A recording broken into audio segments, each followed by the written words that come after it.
Visa में जमियतुल उलमा इस्लाम पाकिस्तान पारां सालियाना सीरतुल नबी कॉन्फ्रेंस मुनक़द कई वई। कॉन्फ्रेंस में JUI अगवान अल्लामा राशिद महमूद सुमरो, सिंध जो मरकज़ी अमीर अब्दुल कयूम हालेजवी ऐं ॿियनि उलमा करामनि शिरकत कई आहे।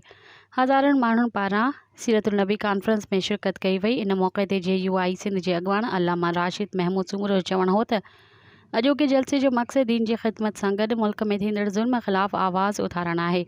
हुन चयो त मुंहिंजी ख़्वाहिश आहे त मौलाना फज़लुर रहमान मुल्क जो वज़ीर आज़म बणिजे ऐं सिंध जो वॾो वज़ीर जमियत जे कंहिं वर्कर खे बणायो वञे।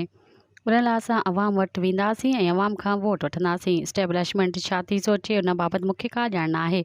मुल्क अंदरि साफ़ शफ़ाफ़ इलेक्शन कराई वञे। जान मोहम्मद महर सिंध जो बेबाक ऐं निडर सहाफ़ी हो।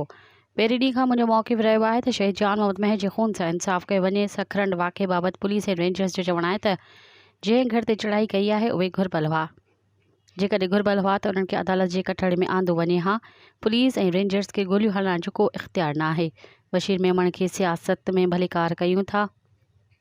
जेकॾहिं उहो JUI में अचे हा त वधीक ख़ुशी थिए हा। सिंध में ग्रैंड अलायंस लाइ मुज़ाकरात जो अमल जारी आहे। GDA MQM सां JUI जी हिकु ॼाणी थी चुकी आहे। जल्द ॿी बैठक बि थींदी। हुन चयो त 22 अक्टूबर खां 2 नवंबर ताईं जमियतुल उलमा इस्लाम पारां सिंध अमन मार्च कयो वेंदो ऐं 3 नवंबर ते लाड़काणे में शहीद ख़ालिद महमूद सुमर खे भेटा पेश करण लाइ सिंध लेवल जो जलसो कयो वेंदो। अॼोको जलसो उन्हनि तयारियुनि जो बि हिसो आहे। इन मौक़े ते ॿियनि उलमा करामनि बि जलसे खे ख़िताब कयो। मज़ीद ख़बरनि ऐं तफ़सीलात लाइ विज़िट कयो असांजी वेबसाइट www.awamiNewsHD.com ऐं ॾिसंदा रहो अवामी न्यूज़ HD।